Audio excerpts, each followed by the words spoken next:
El primero, Juan José, pero faltaría su hermano, que ya lo presentaré un poquito más adelante. Bien, pues el título de la conferencia, como ven ahí, es Jorge Juan y Juan José de Lúyar, espías y científicos ilustrados. Así es que, sin más detalles, voy a adentrarme en el cuerpo de la conferencia para ajustarme a los 50 minutos y aún tendré que dejar algunas cositas por el camino. Pues bien, tras una breve introducción, hablaré muy brevemente de la época que les tocó vivir a Jorge Juan y Juan José de Lúyar. Hablaré brevemente de la dinastía de Borbón para ver que su época de espionaje o de contraespionaje fue con tres diferentes monarcas. Trataré, en primer lugar, sobre Jorge Juan, científico y espía ilustrado en la época de Felipe V, en el reinado de Fernando VI, para ya adentrarme con Juan José de Lúyar como espía en el reinado de Carlos III, y ahí vamos a ver cómo se produjo el aislamiento del wolframio en una operación de espionaje como la que vamos a ver. Sin duda alguna, el siglo XVIII es uno de los siglos más importantes en la historia de la humanidad, porque así se le conoce como el siglo de las luces o la Ilustración. Y aunque se centró fundamentalmente en estos años, 1715-1789, en algunos países se extendió todavía su influencia un poco más. Comenzó en Gran Bretaña este proceso y luego saltó al continente, y en Francia es donde se asentó para de allí, a través de las potencias dominantes o colonizadoras, se extendió a las colonias de ultramar. La Ilustración procede del latín illustrare, que significa dar luz al entendimiento, instruir, civilizar, pero las ideas centrales de este gran movimiento cultural fueron el uso y exaltación de la razón, el tratar de comprender el universo y sobre todo la mejora de la condición humana. Los objetivos del hombre racional eran fundamentalmente tres: aumentar su conocimiento y su libertad con el fin de alcanzar las mayores cotas de felicidad. Es un movimiento que no deja ninguna de las ideas sin entrar a debatir o a verificarlas, y así va a tratar de Dios, el hombre, la naturaleza y la razón, y va a tener influencia en todos los ámbitos del arte, la ciencia, la filosofía y la política. Hay que decir que la obra quizás más trascendente de la Ilustración fue la Enciclopédie, que he visto que aquí en la Academia existe unas primeras ediciones de esta magna obra.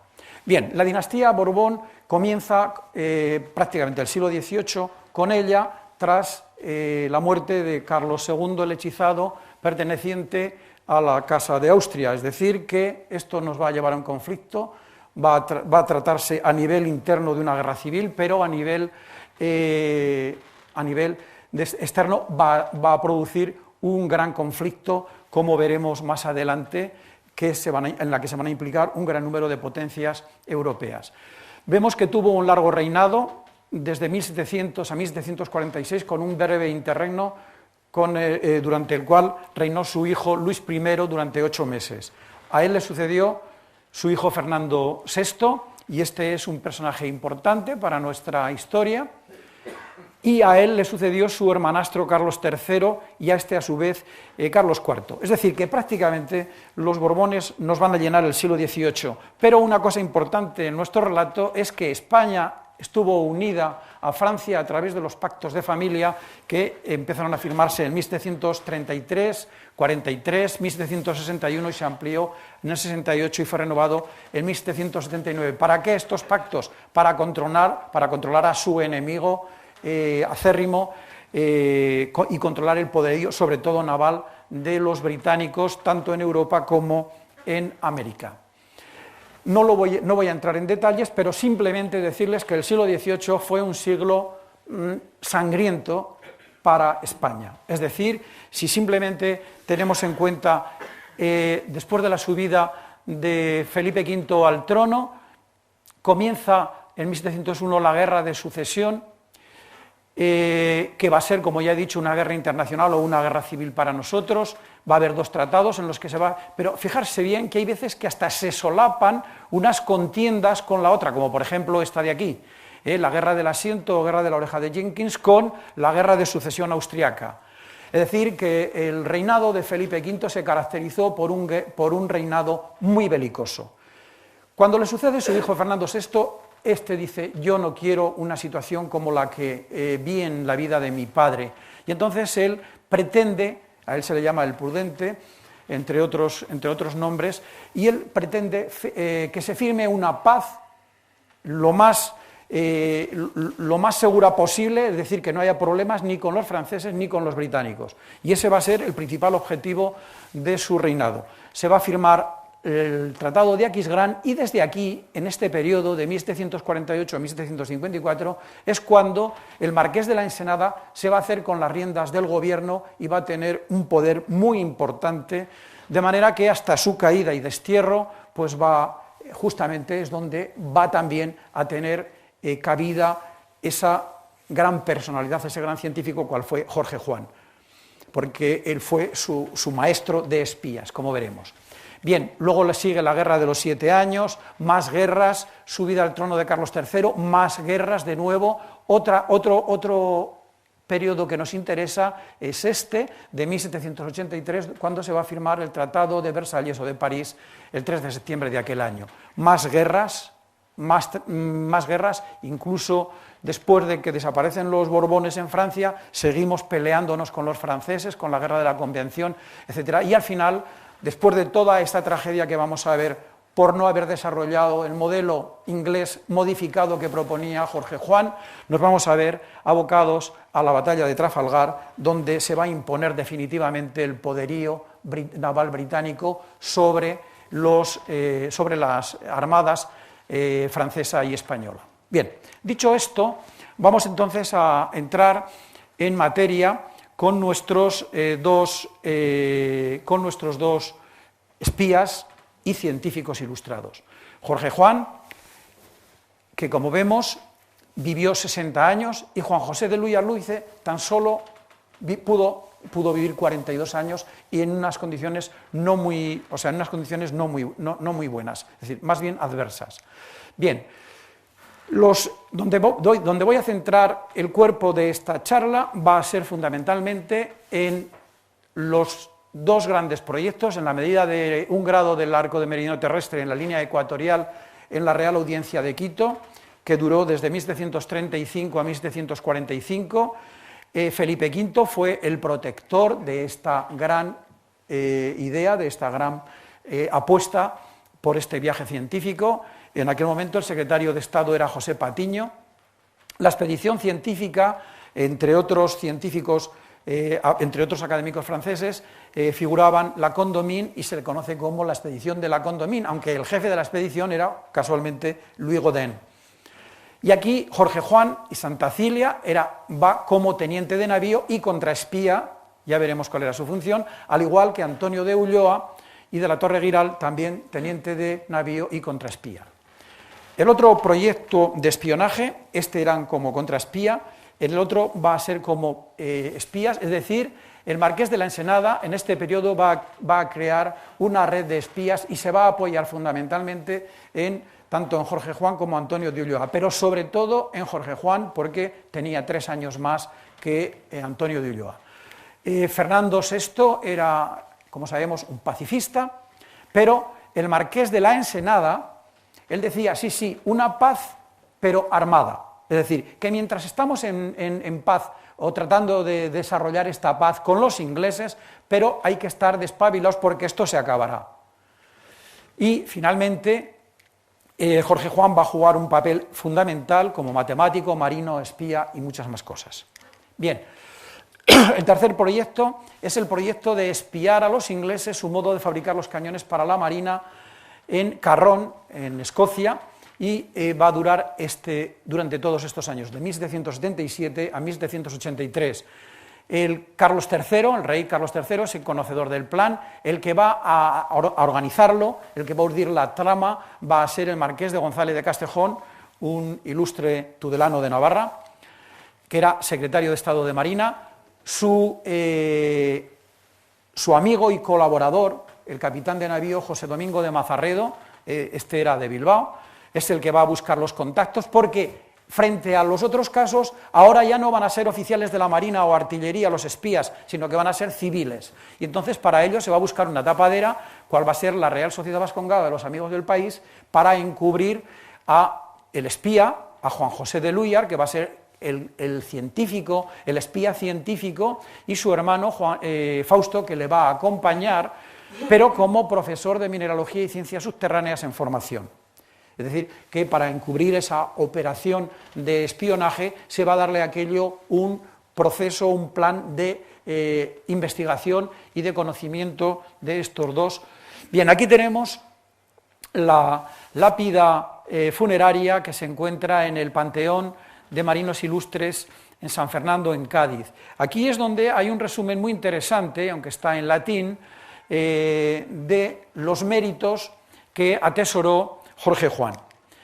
Traducidos muy brevemente, Jorge Juan, natural de Novelda, caballero de la Orden de Malta, jefe de la Armada, capitán de los guardiamarinas y director de su escuela, rector del Real Seminario de Nobles de Madrid, dominador del mar con barcos de nuevo tipo y construcción, explorador de África como embajador, recorrió América para levantar el plano de la tierra y de Europa y llevar a cabo investigaciones literarias con las que ilustró sus academias, como la española de San Fernando, la francesa, la inglesa, la prusiana, hasta el día de su fallecimiento, el día 21 de junio de 1773. En realidad esta lápida se debe fundamentalmente a su fiel secretario Miguel Sanz, porque aunque figuran aquí sus hermanos Bernardo y Margarita, estos hicieron más bien poco.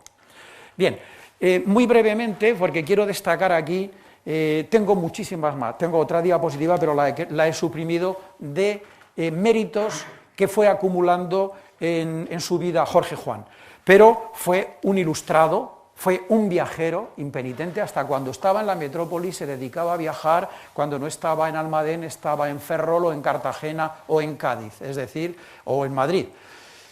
Quiero destacar estos dos porque ya estaban en la lápida, porque también su deseo como docente al más alto nivel de la escuela en la que él había estudiado y más tarde del Seminario Real de Nobles de Madrid. Fue también constructor del arsenal de Ferrol, y aquí tenemos las dos funciones que no es fácil encontrarlos con esta claridad, como contraespía y como espía. Como contraespía participó en esta expedición de la Condamine, fue amigo y fue protegido por el marqués de la Ensenada porque vio que era el personaje que estaba buscando para desarrollar esta red de espías, y finalmente, como espía, vamos a ver las noticias que envió durante ese periodo. Luego, finalmente, he puesto lo de diplomático porque también ahí escribió su diario de viaje, donde dejó también una serie de notas muy importantes acerca de lo que vio en Marruecos. Bien, muy brevemente, porque algunas cosas ya las ha dicho nuestro presidente.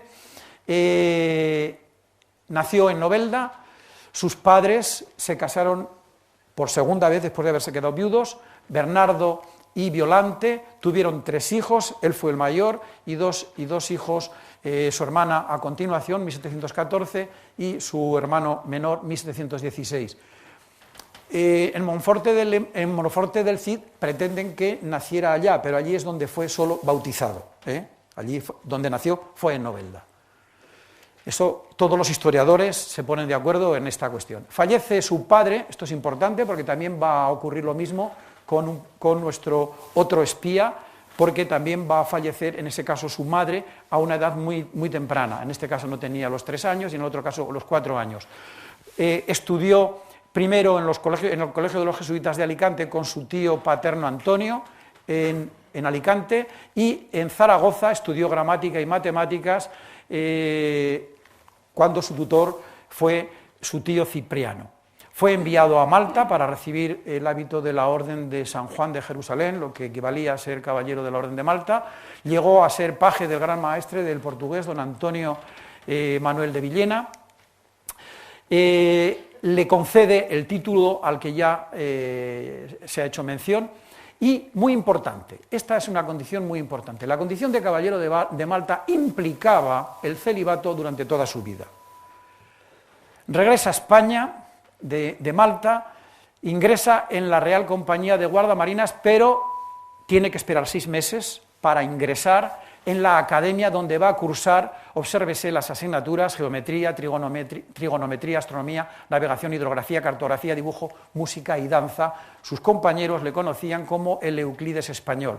Finaliza sus estudios de guardia marina y en los cuales las prácticas o el trabajo de curso, que eran 3 años de navegación por el Mediterráneo, donde se tuvo que enfrentar con los moriscos, etc. Bien, la expedición científica a la que me he referido de la Condamine, Felipe V recibió una invitación de su primo Luis XV para que participase en esa expedición. Simplemente es porque lo había organizado la Academia de Ciencias de París y simplemente es porque concretamente las mediciones se tenían que hacer en las posesiones que tenía España en ultramar, concretamente en el Virreinato del Perú, en la Audiencia Real de Quito. El objetivo era la medición de la longitud de un arco de meridiano terrestre en el Ecuador, pero la finalidad de este proyecto, de este viaje, de esta expedición científica, era comprobar si la Tierra era esférica o achatada por los polos. Era una hipótesis que había lanzado Newton y se trataba de corroborarla experimentalmente. En realidad, la expedición al Ecuador, como dije, el jefe de la expedición era Godin, pero realmente el que se llevó la gloria se le dio el nombre de la Condamine.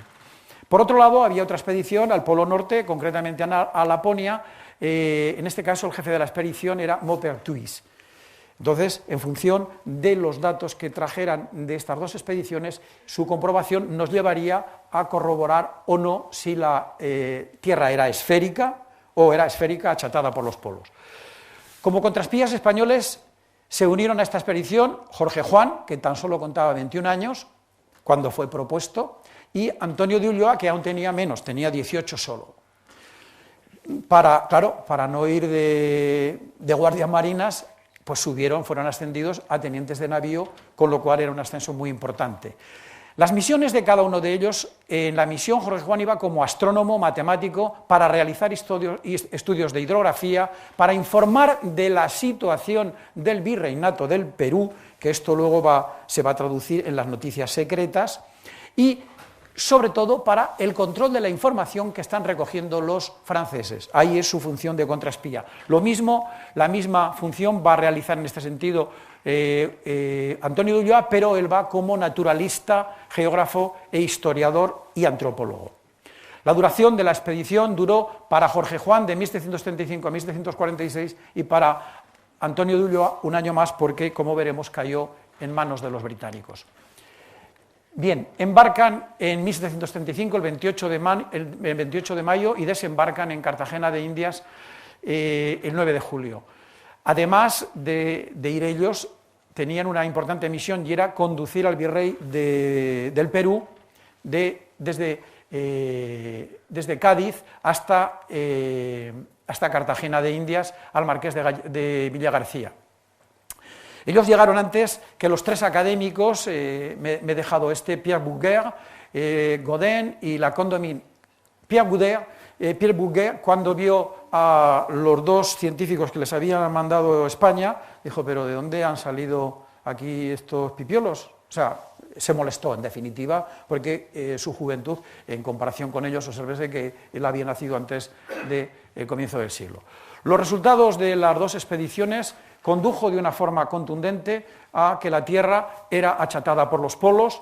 Se observó que las longitudes de los arcos de un grado de meridiano va creciendo desde el Ecuador hasta el Polo Norte y se calculó, por otro lado, la longitud de los ejes de la Tierra y su grado de achatamiento.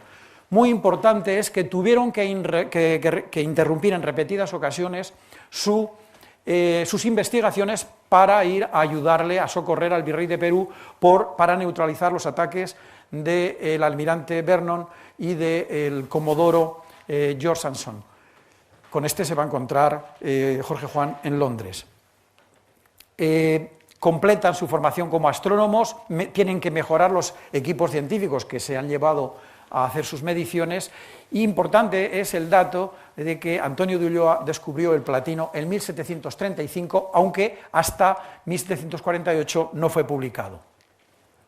Bien,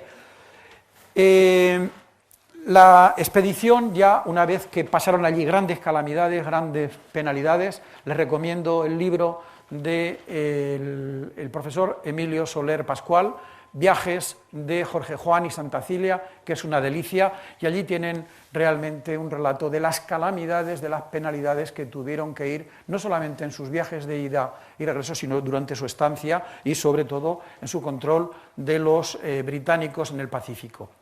Regresaron en 2 fragatas distintas, en 2 fragatas francesas. Jorge Juan tuvo más suerte porque no tuvo ningún contratiempo y regresó el 15 de septiembre a Brest, de allí fue a París y de ahí regresó a Madrid. ¿Qué había ocurrido? Que José Patiño, el secretario de Estado a quien él conocía, había fallecido. Le había sucedido José Campillo, que también había fallecido, porque claro, 10 años eran muchos años, y se encontró, esto que está en negrita es muy importante, porque el nuevo ministro, digamos el secretario de Marina e Indias en aquel momento era el marqués de la Ensenada, a quien no conocía. Entonces se encuentra Jorge Juan con la situación de que se encuentra sin valedor y le entra una duda diciendo, bueno, resulta que he hecho todo este viaje y no se me valoran mis conocimientos. Y estuvo a punto de tirarlo todo por la borda, abandonarlo y marcharse a Malta. Pero tuvo la suerte de que aparece un personaje importante, José Pizarro, que era jefe de la escuadra del Pacífico, con el que colaboró en la persecución de los ingleses, en particular del comodoro inglés Sansón. Y este es el que le va a presentar al marqués de la Ensenada. Cuando el marqués de la Ensenada conoce a Jorge Juan, dice, pero si esto es una joya, si es justamente lo que yo andaba buscando. Así es que con él va a comenzar a desarrollar uno de los grandes proyectos, que era el desarrollo de la Armada Española.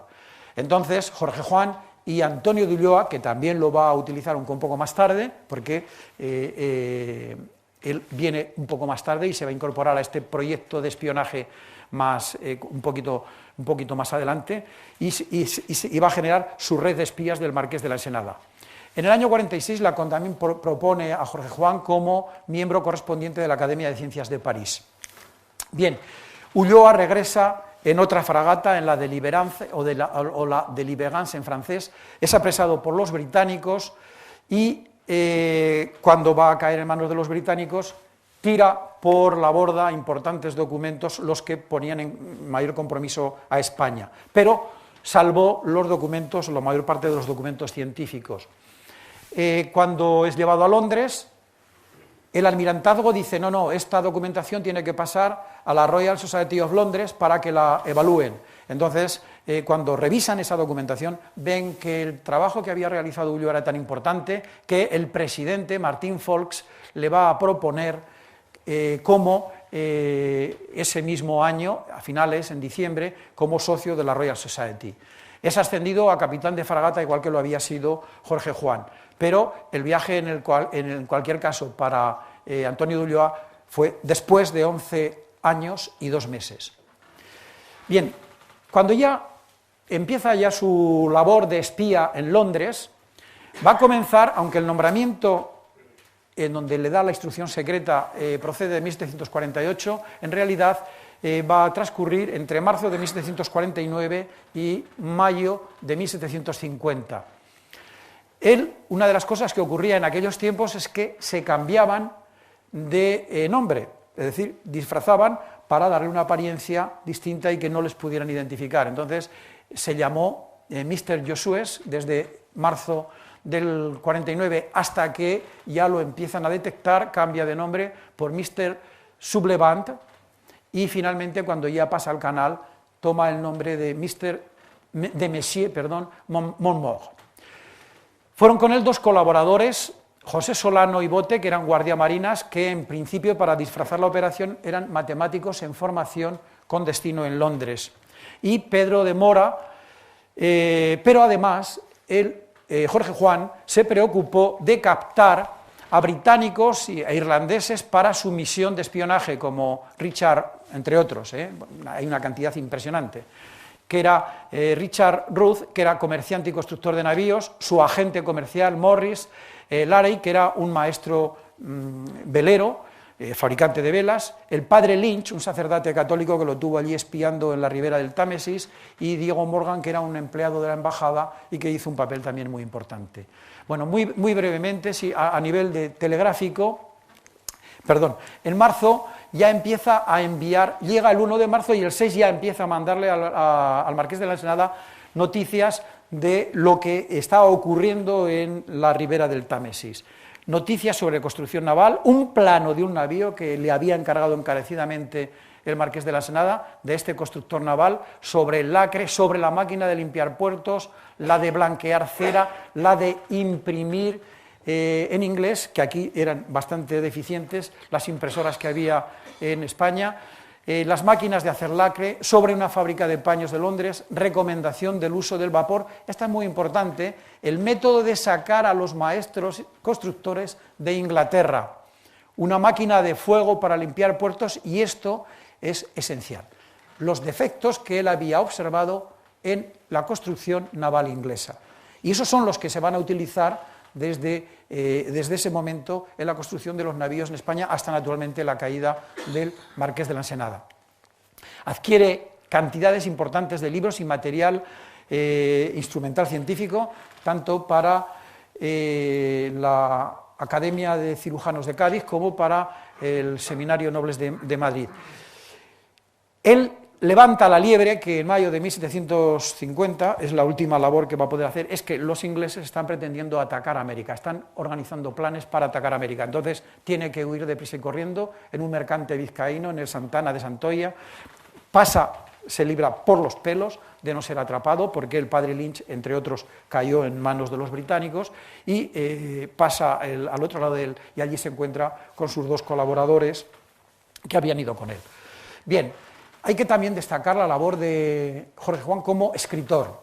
En solitario, Compendio de Navegación y el año de su publicación, el examen marítimo teórico práctico y el estado de la astronomía en Europa, que le costó sus buenos disgustos. Y luego, en colaboración con su amigo y compañero de penalidades, Antonio de Ulloa, estas 5 publicaciones que son una maravilla. Aquí he puesto simplemente las observaciones, pero quizás la más importante y la más trascendental fuera esta, la relación histórica del viaje a América, publicado en 2 tomos, que he visto que está aquí. Y luego tenemos las noticias secretas de América, que esta evidentemente, como su nombre indica, no se podían publicar, porque eran para el conocimiento del rey y sus secretarios o ministros. Pero no se sabe muy bien cómo se sacó y se publicó en Londres en 1826. Ahora hay una reedición facsímil que yo no la he leído, me la quiero hacer porque esto tiene que ser una joya. Bien, en esta expedición, una cosa muy importante para la historia española, para la historia de la ciencia española, es que Antonio de Ulloa, en la parte que, porque la escribían, se repartieron estos libros que he citado, se los repartieron cada uno en la parte que ellos entendían y que conocían más. Pues bien, en la parte que le correspondió a Antonio de Ulloa, en la relación histórica, él dice lo siguiente: la ley de este oro es por lo regular 22 quilates. En el partido de Chocó, donde por estar disfrazado el oro, que era a lo que íbamos a buscar oro y plata y algunas otras cosas más, pero esto era lo esencial, y envuelto el oro con otros cuerpos metálicos, jugos y piedras, necesita para su beneficio del auxilio del azogue, el mercurio, donde la platina, piedra de tanta resistencia que no es fácil romperla ni desmenuzarla con la fuerza del golpe sobre el yunque de acero, es causa de que se abandonen esos yacimientos de oro. Es decir, por culpa del platino se abandonaban los yacimientos de oro, porque en aquel momento no se sabía muy bien cuál era el uso del platino. Bien, decir que esto evidentemente ahí está descrito, aunque realmente el platino ya lo conocían los indígenas precolombinos, sin embargo, el que le da un toque científico, el que lo reconoce como un nuevo elemento, es Antonio de Ulloa. El Marqués de la Ensenada, cuando se hace con el gobierno, con las riendas del gobierno de Fernando VI, él quiere introducir un nuevo modelo de hacienda, quiere revolucionar el catastro, cosa que también le van a frenar y no lo va a poder hacer, pero se crea el Real Giro en 1752, que esto va a permitir enviar grandes cantidades a las embajadas sin que levanten sospechas, por ejemplo, pues para mover a sus espías y otra gente que también estaba estudiando otro tipo de cuestiones. Impulsa el comercio de las Indias, moderniza la marina, los astilleros, navíos y todo lo que diques, etcétera. Crea la Real Academia de Bellas Artes de San Fernando, intenta crear la Academia de Ciencias, pero no le dejan.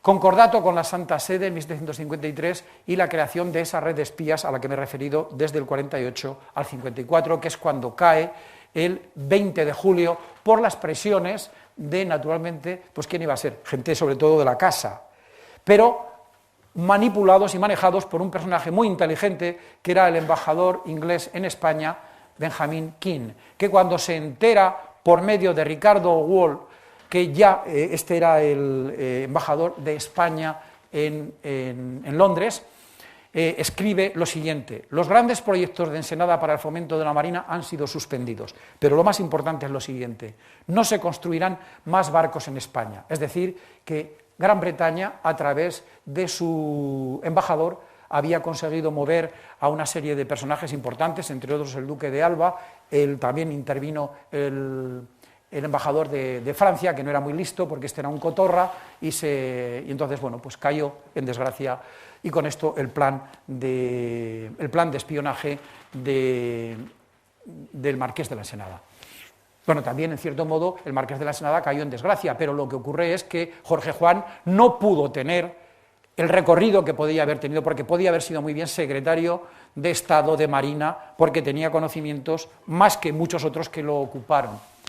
Pues bien, el tercer proyecto, que es el que se refiere a Juan José de Lúyar, como ya dije, esto ya es la plantilla que ya puse antes, pero la veremos a continuación. Estos son los dos hermanos de Lúyar, este es Juan José y su hermano Fausto, que nació un año más tarde. Los hermanos de Lúyar, el apellido de Lúyar yo lo he visto transcrito y tengo por ahí un articulito al menos de 32 formas distintas.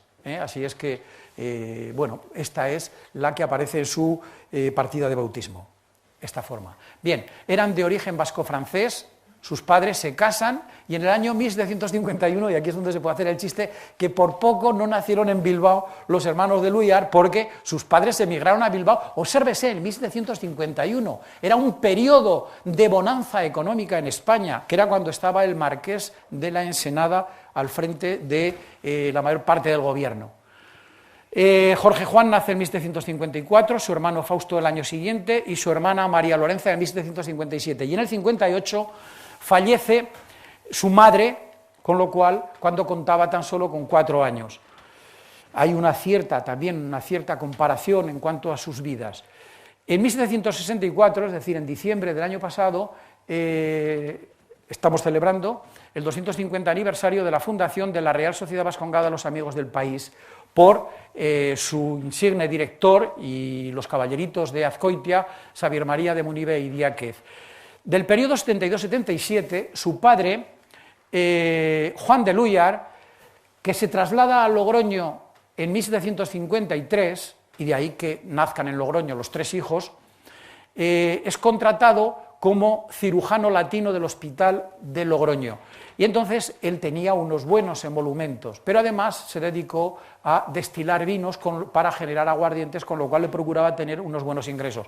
De ahí que se preocupó de que sus hijos fueran a sus expensas a estudiar a uno de los centros más emblemáticos en aquel momento, como era el Jardin du Roi, donde allí había excelentes profesores de química. En principio iban a estudiar medicina, pero cambiaron luego su vocación y se dedicaron más a la química, que en aquel momento estaba en plena efervescencia como una de las ciencias más importantes. Y allí es donde se encontraron con los hijos de los fundadores de la Vascongada. Bien, son los hijos de los fundadores de la Vascongada los que les van a decir a sus padres: el espía que estáis buscando lo tenemos aquí, y es Juan José de Lúyar, que en aquel momento tenía 23 años. Es decir, quiero poner también de manifiesto que cuando estas personas firman un contrato con el rey, tienen 23 años. Yo pienso en nosotros y pienso en mis alumnos, que ¿quién firmaría un contrato en las condiciones? Pues eran nadie. nadie. Eran verdaderamente unos personajes impresionantes. Juan José va a desarrollar su labor de espionaje militar e industrial, es decir, cómo fabrican los cañones para la Armada en las fábricas, en las factorías de Carron en Escocia. Bien, aquí está muy brevemente el proyecto: espiar el método de fabricación de cañones. La idea es del ministro de Marina, con conocimiento del rey Carlos III, como así aparece en las cartas que ya les mostraré, que hemos recogido en un libro mi compañera Inés Pellón y yo. El mediador, como les he dicho, es José Domingo de Mazarredo, capitán de navío y socio de la Vascongada.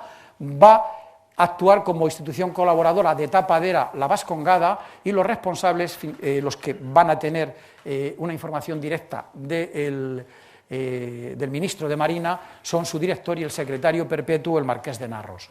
Bien, aquí es donde está el resumen de todo este proyecto. ¿Qué es lo que se sacó? Pues ya les avanzo. El resultado del proyecto fue un rotundo fracaso, fue un desastre.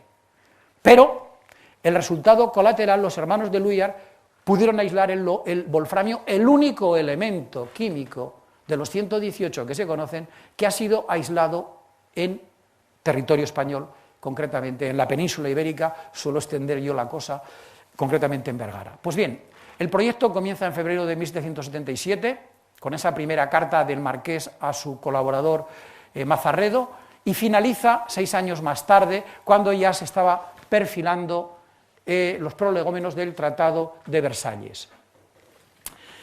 Había en el proyecto, la Vascongada se comprometía a facilitar 2 espías, uno el práctico y otro el científico.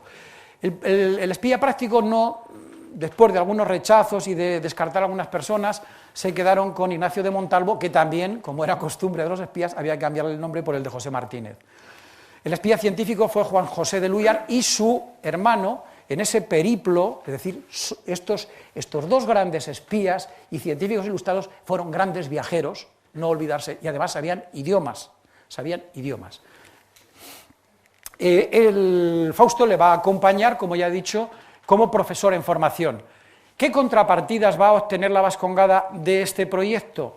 De investigación aplicada que encubría un plan de espionaje? Pues ya habían creado el Real Seminario Patriótico Vascongado unos meses antes, en noviembre del 76, pero a partir, un año aproximadamente después, se crean 2 cátedras a nivel de escuelas de ingeniería en este momento, de centros de investigación más elevado, la de química y metalurgia y mineralogía y ciencias subterráneas.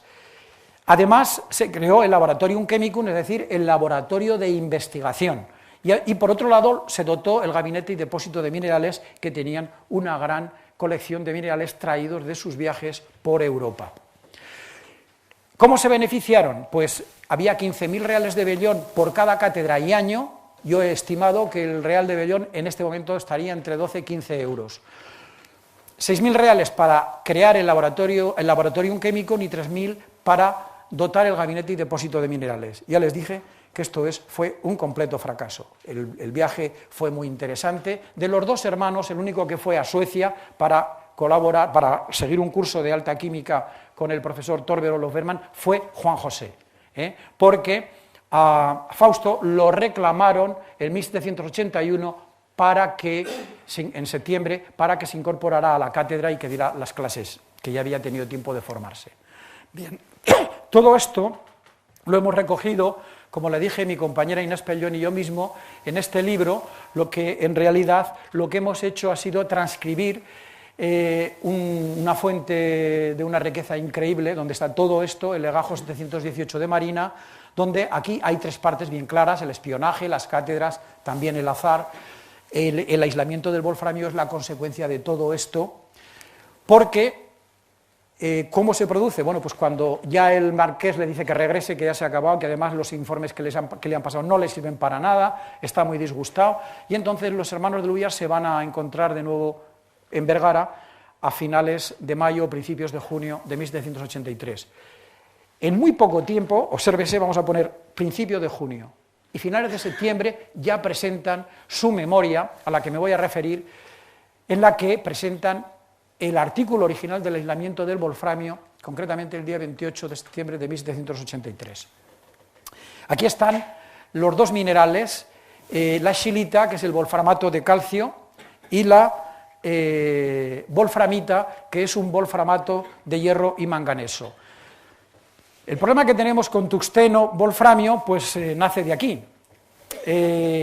Tungsten es una voz sueca que se compone de dos palabras, de tang, pesada, y sten, piedra, por lo tanto, piedra pesada, mientras que el wolframio procede de la palabra alemana Wolfram, que significa wolf, lobo, y ram, espuma o baba de lobo, que ya se conocía en latín con el nombre de spuma lupi. Bien, ya estoy terminando. Voy a centrarme en dónde está la genialidad de los hermanos de Luyar en el aislamiento del wolframio. ¿Qué hicieron sus maestros? Porque Juan José conoció directamente, siguió el curso de su profesor Berman, que era un defensor acérrimo de la teoría del flogisto. Bueno, incluso en los apuntes que trajo de Uppsala, de la Universidad de Uppsala, se mofaba de Lavoisier, dicen, ¿pero dónde va este con la teoría de la combustión? ¿Pero qué es esto? O sea que, y ellos también eran seguidores, los hermanos de Luyar, seguidores de la teoría del flogisto.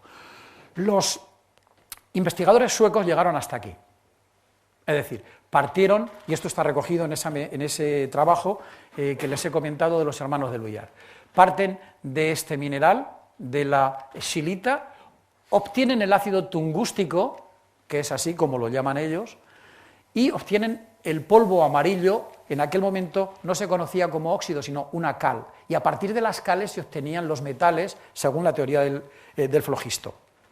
Pero no son capaces de obtener el metal, porque no era un metal fácil de obtener. ¿Cuál era el problema? El problema es que una vez que llegaban aquí los suecos, pues bueno, tenían esta situación, es decir, con aire y con el crisol destapado.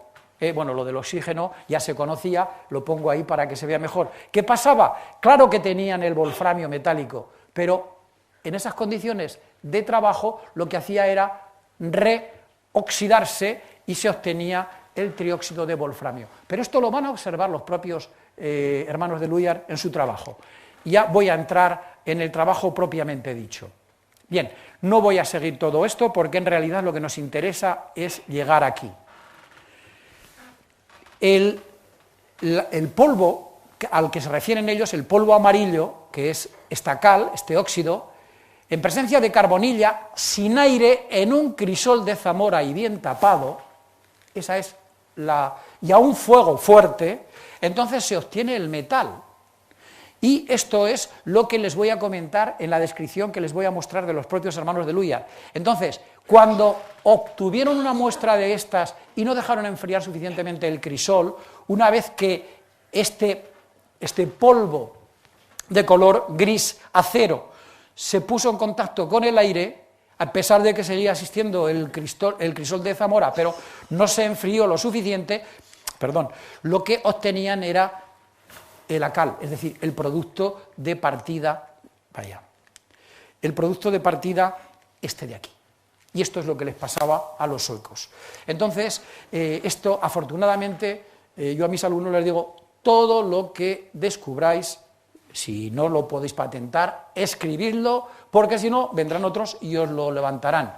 Menos mal que esto quedó escrito en los extractos de las Juntas Generales que se celebraron aquel año por la Real Sociedad en la ciudad de Vitoria a finales de septiembre. Esta es las Juntas Generales se estaban divididas en distintas comisiones, y esta se presentó en las comisiones segundas de Ciencias y Artes Útiles. Y este es el título original, Análisis químico del Wolfram, con V, porque en aquel momento no existía la W en nuestro idioma, y examen. Ya ven que los acentos van y vienen, dejan espacio entre la última letra y la coma, del nuevo metal que entra en su composición por don Juan Josef y don Fausto de Luyart, una de las formas de la Real Sociedad Vascongada, porque ya eran socios de esta sociedad. Y esta es una de las joyas de la literatura científica en lengua castellana. Esto yo lo pongo como ejemplo porque no se puede dar más información científica con menos palabras. Observen esto. Habiendo puesto otros 100 granos sería el equivalente a 4,8 gramos nuestros, no hay un error, el grano era una medida de peso, de masa. De este polvo, del polvo amarillo en un crisol de Zamora, y observen ahora las comas, coma, guarnecido con carbonilla, coma, y bien tapado, coma, es aquí donde está el secreto, a un fuego fuerte en el cual estuvo hora y media, encontramos rompiendo al crisol después de enfriado, y esta llamada Q, que está aquí más abajo, no tiene desperdicio, un botón que se reducía a polvo entre los dedos. Estos son 47 palabras, y si llegamos hasta aquí, serían 84, y ahí hace una descripción. Su color era gris y examinándolo con un lente se veía un conjunto de globos metálicos, entre los cuales había algunos del tamaño de una cabeza de alfiler, cuya fractura era metálica y de color de acero. Pesaba 60 granos y por consiguiente había disminuido 40, porque parten de 100. Esto es una joya, esto es una delicia. Yo desde luego cuando lo leí me quedé impresionado de cómo son capaces de plasmar esas reacciones que yo les he mostrado.